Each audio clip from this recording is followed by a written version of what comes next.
Channel Bengali cooking রেসিপিতে আপনাদের সকলকে স্বাগত।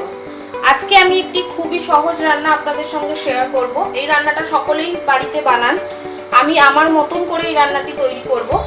তো রান্নাটি হলো চিকেন কষা। খুবই সিম্পল ভাবে রান্নাটা আমি করব। তার জন্য চলুন আজকে দেখে নিই কি কি ইনগ্রেডিয়েন্টস আমি ইউজ করব। প্রথমেই বলি, আমার কাছে আছে 1 থেকে 1.5 কিলোর মতন চিকেন। এটা আপনাদের বাড়িতে যেরকম গেস্ট আছে সেই অনুযায়ী আপনারা চিকেনটা নেবেন। আমি এখানে 1 থেকে 1.5 কিলো নিয়েছি। এরপর আছে আমার আলু। আমি আলুটাকে নুন আর হলুদ দিয়ে সর্ষের তেলে ভেজে রেখেছি। এরপর আছে আমার সর্ষের তেল। পুরো রান্নাটা আমি সর্ষের তেলেই করব। তারপর লাগবে আমার পেঁয়াজ বাটা। পেঁয়াজটাকে আমি ভেজে নিয়েছি, 2টো বড় সাইজের পেঁয়াজ। আছে আদা রসুন পেস্ট, আছে গোটা জিরে এবং শুকনো লঙ্কা ফোড়নের জন্য। তারপর আমার লাগবে পেঁয়াজ কুচি আর কাঁচা লঙ্কা। আপনারা যেরকম খান সেই অনুযায়ী কাঁচা লঙ্কাটা ব্যবহার করবেন। আছে টমেটো পিউরি। টমেটোটাকে আমি ব্লেন্ডারে পেস্ট করে নিয়েছি, 2টো বড় সাইজের টমেটো। গুঁড়ো মশলার মধ্যে লাগবে লঙ্কা গুঁড়ো, কাশ্মীরি লঙ্কা গুঁড়ো, হলুদ গুঁড়ো, নুন আর গরম মশলার গুঁড়ো। এবার আমি আমার রান্নাটা শুরু করছি।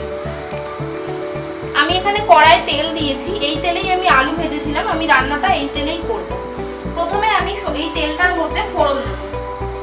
ফোড়নে আছে আমার গোটা জিরে আর শুকনো লঙ্কা, এটা আমি ফোড়ন দিয়ে দিলাম। একটুখানি নেড়ে নেব। রান্নাটা আমি আমার নিজের মতন করে করেছি। আপনারা কিন্তু আমাকে অবশ্যই জানাবেন কেমন লাগলো। বাড়িতে সকলের সঙ্গে শেয়ার করবেন, অতিথিদের রান্না করেও এটা খাওয়াতে পারেন। এবার আমি এর মধ্যে দিয়ে দেবো কুচনো পেঁয়াজ। পেঁয়াজটাও আমি একটু ভেজে নেব, বেশি ভাজবো না, হালকা লাল লাল কালার আসবে সেই রকম ভাবে ভেজে নেব।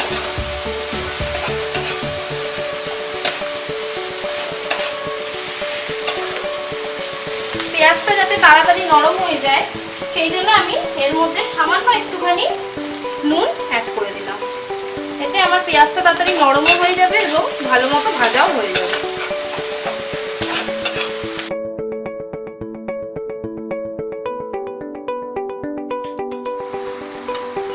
পেঁয়াজটা আমার হালকা লাল লাল ভাজা হয়ে গেছে। এরপর আমি এর মধ্যে আমার বাটা মশলাগুলো অ্যাড করব। প্রথমে আমি অ্যাড করব পেঁয়াজ বাটা। আমি অ্যাড করে দিলাম আদা রসুনের পেস্ট।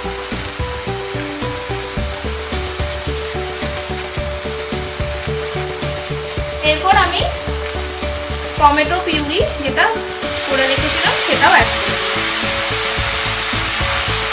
পুরো মশলাটাকে এবার আমি ভালো করে কষবো যতক্ষণ না এর মধ্যে থেকে তেল ছেড়ে আসছে এবং আদা রসুনের যে কাঁচা গন্ধ আছে সেটাও চলে যাবে, মশলাটাও আমার ভালো মতো কষা হয়ে যাবে। ততক্ষণ আমি এটাকে ভালো মতো করে কষে নেব। কষার সময় আমি এর মধ্যে একটু হলুদ গুঁড়ো দিয়ে দেবো এবং একটুখানি কাশ্মীরি লঙ্কা গুঁড়ো অ্যাড করে দেবো।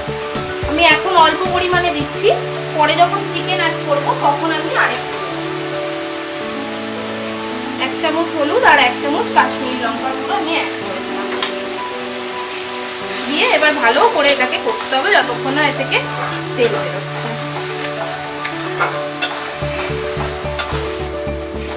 দেখুন আমার মশলাটা ভালো মতন কষা হয়ে গেছে। এই যে মশলাটা আমি তৈরি করলাম, এই মশলাটা দিয়ে আমি আরো অনেক রকমের রান্না করতে পারি, যেরকম মাছের কালিয়া, ডিমের কারি, এই ধরনের গ্রেভি দিয়ে আমরা করতে পারবো। তো যারা অফিসে যান বা সকালে তাড়া থাকে, বাচ্চাদের স্কুল থাকে, তো সেইভাবে চটজলদি আপনারা হয়তো করতে পারেন না এইভাবে। তো এর মধ্যে আদা পেঁয়াজ রসুন টমেটো সব কিছুই রয়েছে। তো 7 দিনের জন্য এটাকে আপনারা ফ্রিজে স্টোর করে রাখতে পারেন। এবার আমি আমার নেক্সট ইনগ্রেডিয়েন্টস অ্যাড করব। এর মধ্যে আমি দিয়ে দেবো আমার চিকেনটা। চিকেনটা কিন্তু আমি ম্যারিনেট করিনি, একদম নর্মাল চিকেন, আমি জাস্ট জল দিয়ে ধুয়ে রেখেছি। চিকেনটাকে আমি এর মধ্যে দিয়ে দেবো।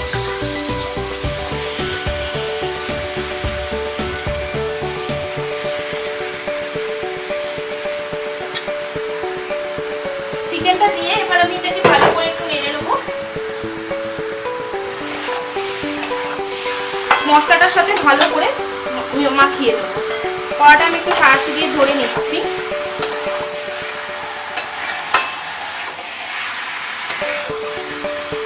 এটা একদম ঘরোয়া চিকেন কারি, মানে বাড়িতে আমি এটা যখনই আমাদের বাড়িতে ঘরোয়াভাবে করতে হয় তখন আমি এইভাবেই করি, তাড়াতাড়ি হয়েও যায় এবং খেতেও খুব টেস্টি হয়।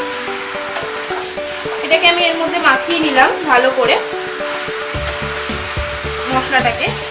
এরপর আমি এর মধ্যে দিয়ে দেবো আমার চেরা কাঁচা লঙ্কাগুলো।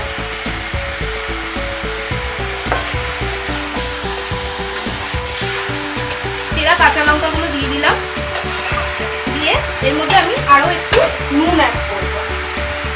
নুনটা অ্যাড করলে মাংস থেকে যে জলটা আছে সেটা বেরোবে এবং সেই অনুযায়ী মাংসটা সেদ্ধও হয়ে যাবে। সামান্য নুন অ্যাড করে দিলাম।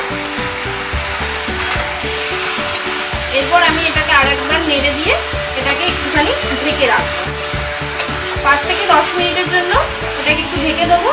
এরপর এটা থেকে দেখবেন অনেকটা জল বেরোবে, সেই জলেই মাংসটা সেদ্ধ হয়ে যাবে।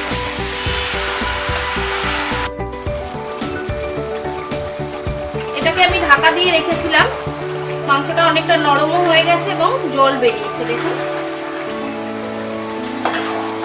এবার আমি এটাকে আরেকবার একটু নেড়ে নেবো। খুব সুন্দর একটা গন্ধও বেরিয়েছে। এরপর আমি এর মধ্যে আমার যে ভেজে রাখা আলুগুলো ছিল সেগুলোকে আমি অ্যাড করে দেবো।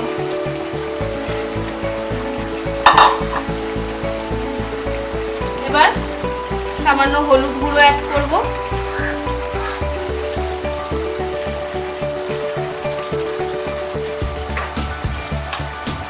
আর সামান্য একটু কাশ্মীরি লঙ্কার গুঁড়ো অ্যাড করব।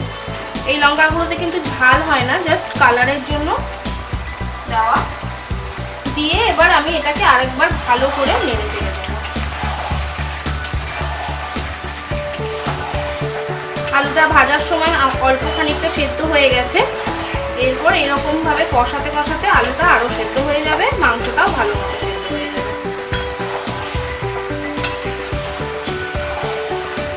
দেখুন ভালো মতো কষানো হয়ে গেছে।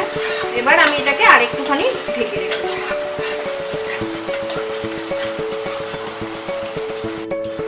আমি এবার ঢাকাটা খুলে দেখছি।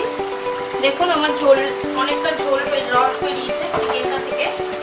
এবার আমি এটাকে একবার নাড়বো।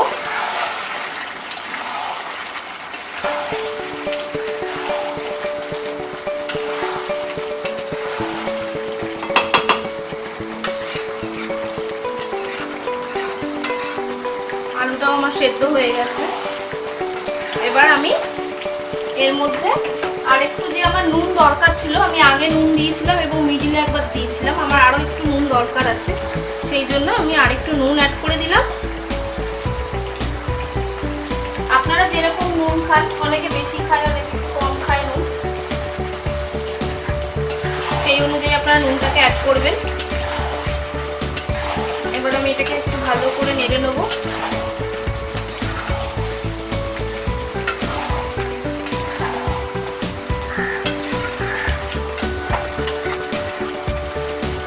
এরপর আমাদের গরম মশলার গুঁড়ো যেটা ছিল সেটা আমি অ্যাড করব।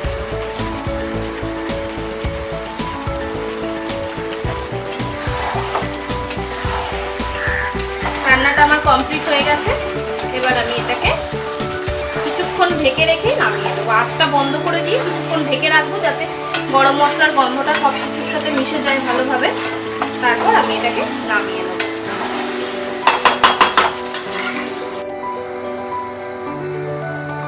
তৈরি হয়ে গেছে আমার চিকেন কষা। রান্নাটি আমি যেভাবে করলাম আপনারা বাড়িতে সকলে ট্রাই করবেন। এই রান্নাটি এইভাবেই তৈরি করবেন, খুব সহজে এবং তাড়াতাড়ি রান্নাটা কমপ্লিটও হয়ে যাবে এবং খেতেও খুব সুস্বাদু। আমি আমার মতন করে রান্নাটি তৈরি করেছি। আমাকে কমেন্ট বক্সে কমেন্ট করে জানাবেন কেমন লাগলো। আমার চ্যানেলকে সাবস্ক্রাইব করবেন এবং লাইক করবেন।